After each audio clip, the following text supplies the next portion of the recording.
Assalamualaikum warahmatullahi wabarakatuh. Di sini kami dari kelompok 5 akan mempresentasikan hasil PPT yang telah dibagikan oleh Ibu Yuli Herianti MPD. Sebelum itu, saya akan memperkenalkan teman-teman saya. Yang pertama ada Hadijah Afriya Harun, yang kedua ada Erli Nopitasari, dan Ima Kurniasari, dan yang terakhir itu ada Nuresa Ella Sari. Untuk materi pertama itu saya sendiri yang akan menjelaskan, yaitu tujuan pengajaran dan keluaran hasil belajar. Tujuan pengajaran. Tujuan pengajaran adalah segala hal yang diharapkan akan dimiliki murid atau anak didik dari hasil kegiatan belajar mereka. Tujuan pengajaran terdiri menjadi 3, yaitu institusional adalah memenuhi tujuan lembaga pendidikan itu sendiri. Yang kedua, kurikuler. Kurikuler adalah yang ingin dicapai oleh anak didik pada setiap materi pengajaran. Yang ketiga itu instruksional. Instruksional ini adalah pencapaian siswa. Terus yang keempat itu kognitif. Kognitif adalah pengetahuan dan daya ingat siswa. Dan yang terakhir itu adalah efektif. Efektif adalah aspek nilai sikap dari siswa atau anak didik. Nah, selanjutnya itu keluaran hasil belajar. Keluaran hasil belajar adalah kemampuan yang diperoleh oleh anak didik setelah melalui kegiatan belajar. Belajar itu sendiri merupakan proses dari seseorang berusaha untuk memperoleh suatu bentuk perubahan perilaku yang relatif menetap. Dalam kegiatan belajar yang terprogram dan terkontrol yang disebut kegiatan pembelajaran atau kegiatan instruksional, tujuan belajar telah ditetapkan lebih dahulu oleh guru. Sedangkan anak yang berhasil dalam belajar ialah yang berhasil mencapai tujuan pembelajaran atau tujuan-tujuan intrusional. Selanjutnya akan disambung oleh Erli Nopitasari. Pada Erli dipersilakan. Oke, baiklah. Assalamualaikum warahmatullahi wabarakatuh. Saya akan melanjutkan penjelasan dari Saudari Nifta, yaitu taksonomi tujuan kognitif menurut Bloom 1956. Ada beberapa tujuan. Yang pertama pengetahuan atau C1. Nah, kemampuan dalam mengingat materi kembali yang telah dipelajari. Tingkatan atau jenjang ini merupakan tingkatan terendah namun menjadi prasyarat bagi tingkatan selanjutnya. Di tingkatan ini, peserta didik menjawab pertanyaan berdasarkan hafalan saja. Yang kedua, pemahaman atau C2, kemampuan dalam memahami materi tertentu yang dipelajari. Maksudnya, mendemonstrasikan fakta, gagasan mengelompokkan dengan mengorganisir, membandingkan, menerjemahkan, memaknai, memberi deskripsi, dan menyatakan gagasan utama. Yang ketiga, aplikasi atau C3. Kemampuan menerapkan informasi pada situasi nyata di tingkatan ini, misalkan seseorang memiliki kemampuan untuk menerapkan gagasan, prosedur, metode, rumus, teori di dalam kondisi kerja. Sebagai contohnya, ketika diberi informasi tentang penyebab meningkatnya reject di produksi, seseorang yang berada di tingkat aplikasi akan mampu menerangkan dan menggambarkan penyebab turunnya kualitas dalam bentuk fishbone diagram. Baiklah, tujuan kognitif selanjutnya akan dilanjutkan dengan Saudari Hadijah. Baiklah, saya akan melanjutkan materi D-analisis. Tingkatan selanjutnya adalah analisis, yang berarti menguraikan sebuah materi menjadi bagian-bagian yang lebih jelas. Kemampuan untuk menganalisis ini cukup sulit untuk dimiliki.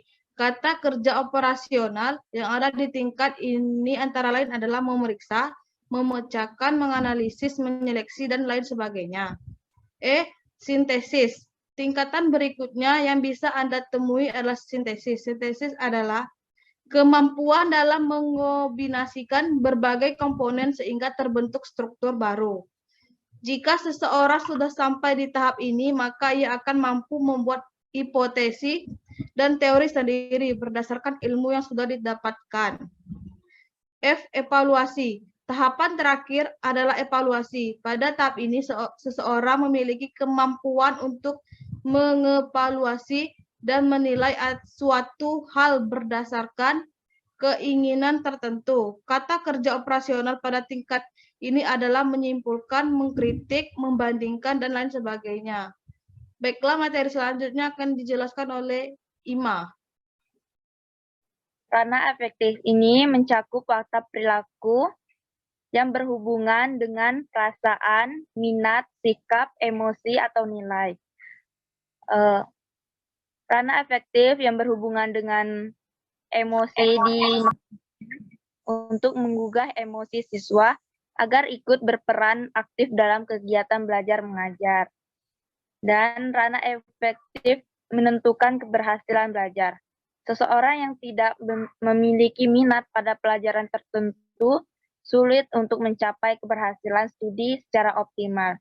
Seseorang yang berminat dalam suatu mata pelajaran diharapkan mencapai hasil. Nah, ranah afektif ini terdapat 5 bagian, yaitu pertama ada receiving atau penerimaan. Nah, di sini maksudnya kepekaan peserta didik dalam menerima dan memperhatikan stimulasi. Maksudnya ini adalah kepekaan siswa terhadap fenomena-fenomena dan rangsangan dari luar seperti masalah, gejala, situasi, dan lain-lain. Proses belajar seperti ini berhubungan dengan menimbulkan, mempertahankan, dan mengarahkan perhatian siswa, sehingga kesadaran akan fenomena, kesediaan fenomena, dan perhatian yang terkontrol. Yang kedua itu ada responding. Responding ini maksudnya jawaban. Responding ini pada taraf kedua ini siswa sudah memberikan respon terhadap sebuah fenomena. Respon ini tidak hanya memperhatikan sebuah fenomena, tetapi siswa sudah memiliki motivasi yang cukup terhadap fenomena. Dalam kegiatan belajar mengajar, terlihat adanya kemauan siswa untuk menjawab pertanyaan guru atau kepuasan dalam menjawab. Jadi dalam taraf ini bertalian dengan partisipasi siswa dalam sebuah fenomena. Yang ketiga itu ada valuing atau penilaian. Nah, pada taraf ini siswa sudah menghayati nilai-nilai tertentu. Hal ini terlihat pada perilaku siswa mulai dari penerimaan sebuah nilai, latar belakang atau pengalaman untuk menerima nilai dan kesepakatan terhadap nilai. Jadi pada taraf ini tingkah laku siswa sangat konsisten dan tetap sehingga dapat memiliki keyakinan tertentu. Yang keempat itu ada organisasi atau pengorganisasian. Nah, pada taraf ini tingkatan ini berhubungan dengan menyatukan nilai-nilai yang berbeda, memecahkan konflik di antara nilai-nilai itu, dan mulai membentuk suatu sistem nilai yang konsisten secara internal. Yang terakhir itu ada internalizing values. Di sini ini maksudnya karakterisasi nilai-nilai.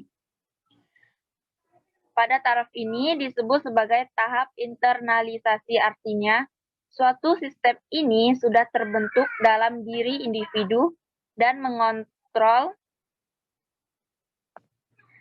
mengontrol tingkah lakunya dalam waktu yang lama sehingga membentuk karakteristik, pola atau pandangan hidup. Dengan melihat klasifikasi ranah afektif ini di atas, maka tampak bahwa aspek afektif satu sama lain ini dapat terjadi dalam proses yang sama sehingga untuk mengetahui aspek-aspeknya. Untuk bagian ranah afektif, batas ini dan selanjutnya akan disampaikan oleh Nuresa Elasari. Selanjutnya saya akan menjelaskan yang bagian tujuan pembelajaran. Tujuan pembelajaran yang baik. Tujuan pembelajaran adalah target atau suasana atau kondisi yang akan dilakukan dan diperoleh peserta didik pada saat proses dan setelah selesai pembelajaran. Tujuan pembelajaran tergambarkan proses dan hasil proses yang dimaksud adalah proses kegiatan pembelajaran berlangsung dan apa dan bagaimana mereka belajar. Maka idealnya dalam merumuskan tujuan pembelajaran ada dua pertanyaan yang harus dijawab oleh guru.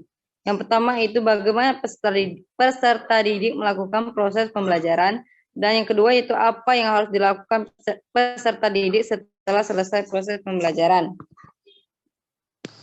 Tujuan pembelajaran yang baik harus dapat menggambarkan proses yang harus diikuti atau dilakukan dan hasil atau target yang dicapai dari sisi sikap atau karakter, pengetahuan dan keterampilan peserta didik dalam tiap pertemuan tatap muka.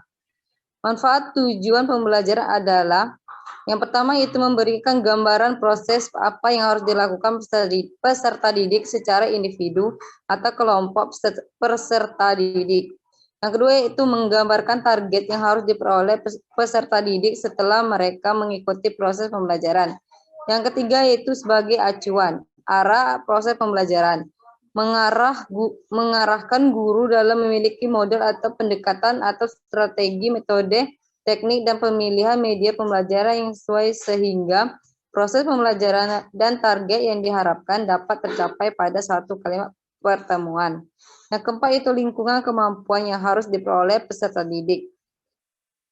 Agar tujuan pembelajaran yang dirumuskan tersebut dapat memberikan manfaat, maka dalam rumusan tujuan pembelajaran harus memiliki syarat sebagai berikut. Yang pertama yaitu dirumuskan berdasarkan kompetensi dasar dengan mengikat KL2. Rumusan KL2 merupakan cerminan perwujudan KL1 kelompok 1. Yang B itu menggunakan kata kerja operasional yang dapat diamati, diukur, yang mencakup aspek sikap, aspek pengetahuan, dan aspek keterampilan. Yang C itu tergambarkan proses yang dilakukan dan hasil belajar yang dicapai peserta didik secara kolektif. Tergambar karakter atau sikap yang harus ditanamkan terhadap peserta didik, yaitu rumusan dengan kalimat lengkap dan dengan ABCD, audition, behavior, condition, dan degree. Ditambah dengan K atau karakter yang diharapkan dari peserta didik dan melakukan kegiatan. A. Audition adalah peserta didik secara kolektif mengikuti proses pembelajaran. Yang B yaitu behavior adalah perubahan perilaku spektif yang diharapkan terjadi atau dilakukan atau dimunculkan peserta didik setelah mengikuti proses pembelajaran. Misalnya menjelaskan, mendeskripsikan, menentukan, dan sebagainya. Yang C yaitu condition, yaitu kondisi, persyaratan, keadaan harus dipenuhi atau disesuaikan agar tujuan pembelajaran tercapai. Misalnya diskusi, tanya jawab dengan mengamati dan menyimak pelajaran guru dan sebagainya. Dan D yaitu degree, yaitu ukuran tingkat atau derajat level, batas minimal yang harus dikuasai atau dicapai peserta didik, misalnya yaitu menulis, 3 jenis, dan sebagainya. Yang K yaitu karakter atau sikap yang harus ditunjukkan peserta didik dalam melakukan kegiatan pembelajaran. Contohnya indikator, melakukan komunikasi dari asinkron, disinkron berdasarkan contoh produk. Itulah penjelasan dari saya.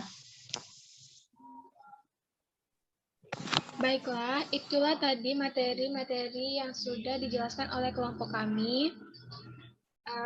Apabila ada kekurangan, kami mohon maaf. Saya tutup. Wassalamualaikum warahmatullahi wabarakatuh.